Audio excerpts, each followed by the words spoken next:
Ito na sila mga paps, yung mga inakay natin na noon. Ito yung update nila.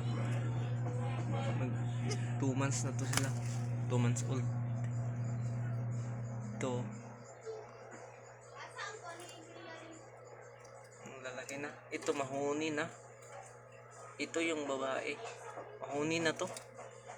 Bilis lang mahuni, 2 months old pa lang. Itong lalaki, ito practice pa lang humuni.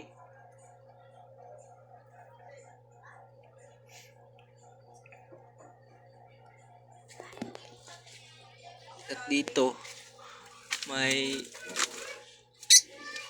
African lovebirds tayo dito. Ito, yan, isa siyang babae, nag-iisa lang siya. Ito si mga paps, walang kasama.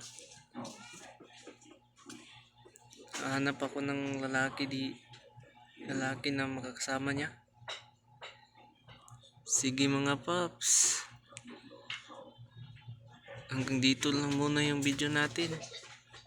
Update ko na lang kayo sa susunod na video natin.